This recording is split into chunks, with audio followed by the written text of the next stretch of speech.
Section 1 introduction research proposal का खुलासा। Research proposal आपके एकेडमिक सफर का रोड मैप होता है। ये आपके रिसर्च प्रोजेक्ट का डिटेल्ड प्लान है। इसमें आप क्या पढ़ेंगे, क्यों जरूरी है और कैसे रिसर्च करेंगे, सब कुछ होता है। एक अच्छा प्रपोजल रिव्यूअर्स को आपके प्रोजेक्ट की वैल्यू और फीजिबिलिटी के लिए मना लेता है। अपने रिसर्च प्रपोजल को बिल्डिंग के ब्लूप्रिंट की तरह समझो। जैसे आर्किटेक्ट को कंस्ट्रक्शन शुरू करने से पहले डिटेल्ड प्लान चाहिए, वैसे ही रिसर्चर्स को क्लियर रोड मैप चाहिए। इससे उनकी रिसर्च फोकस्ड, ऑर्गेनाइज्ड और सक्सेसफुल होती है। ये गाइड आपको स्टेप बाय स्टेप एक स्ट्रांग रिसर्च प्रपोजल लिखने में मदद करेगा। स्ट्रक्चर समझने से लेकर कंपेलिंग आर्गुमेंट्स बनाने तक हम सब कुछ कवर करेंगे जो आपको जानना जरूरी है। चाहे आप अंडर ग्रेजुएट स्टूडेंट हो या एक्सपीरियंस्ड रिसर्चर, ये गाइड आपको सक्सेस के लिए तैयार करेगा। आखिर तक आप एक ऐसा रिसर्च प्रपोजल लिखने के लिए तैयार होंगे जो आपके प्रोजेक्ट का सार बताए।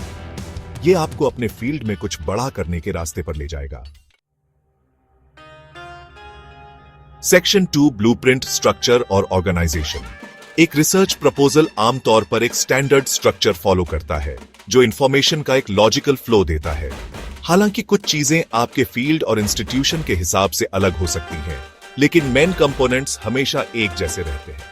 सबसे पहले आपके पास एब्स्ट्रैक्ट होता है जो आपके पूरे प्रपोजल का एक छोटा सा सारांश होता है। फिर कंटेंट्स की टेबल आती है जो रीडर को अलग अलग सेक्शंस में गाइड करती है। इंट्रोडक्शन आपके रिसर्च के लिए स्टेज सेट करता है, टॉपिक और उसकी इंपॉर्टेंस बताता है। इसके बाद आप लिटरेचर रिव्यू में जाते हैं। यहां आप अपने टॉपिक पर मौजूदा नॉलेज को मिलाते हैं, गैप्स को हाईलाइट करते हैं और अपनी रिसर्च को सही ठहराते हैं। मेथडोलॉजी सेक्शन आपके रिसर्च डिजाइन और डेटा कलेक्शन और एनालिसिस के तरीकों के बारे में बताता है। याद रखिए, एक अच्छा स्ट्रक्चर क्लैरिटी और समझ को बढ़ाता है।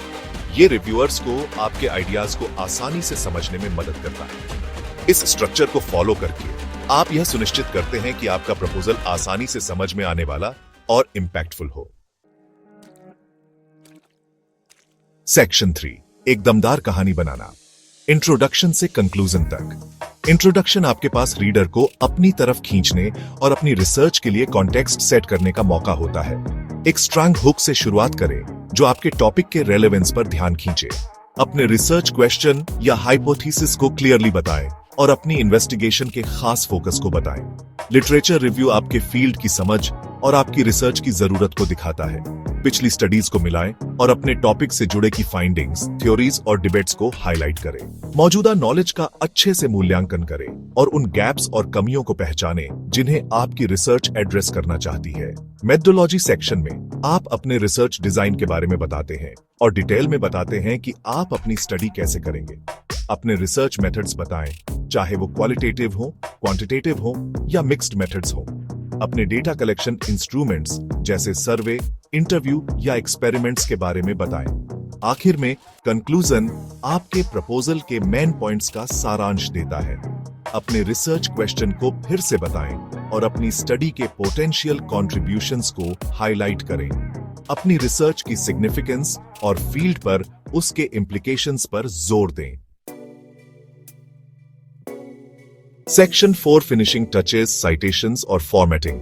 ओरिजिनल ऑथर्स को क्रेडिट देने और प्लेजियारिज्म से बचने के लिए सही साइटेशंस बहुत जरूरी है। अपने पूरे प्रपोजल में एक खास साइटेशन स्टाइल जैसे APA या MLA को फॉलो करें। पक्का करें कि टेक्स्ट में साइट किए गए सभी सोर्सेज आपकी बिब्लियोग्राफी में शामिल हों। फॉर्मेटिंग गाइडलाइंस कंसिस्टेंसी और रीडेबिलिटी सुनिश्चित करती है। अपने इंस्टीट्यूशन या टारगेट जर्नल द्वारा बताए गए मार्जिन, फॉन्ट साइज और स्पेसिंग रिक्वायरमेंट्स को फॉलो करें। क्लियर और सिंपल लैंग्वेज का इस्तेमाल करें और ऐसे शब्दों या टेक्निकल टर्म्स से बचें जो सभी रीडर्स को पता ना हो।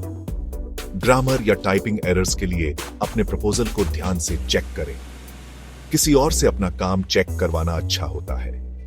एक पॉलिश्ड और अच्छे से प्रेजेंट किया गया प्रपोजल आपके ध्यान को दर्शाता है और आपकी विश्वसनीयता को बढ़ाता है। रिसर्च प्रपोजल लिखने की कला में महारत हासिल करके आप बौद्धिक खोज की यात्रा शुरू करते हैं।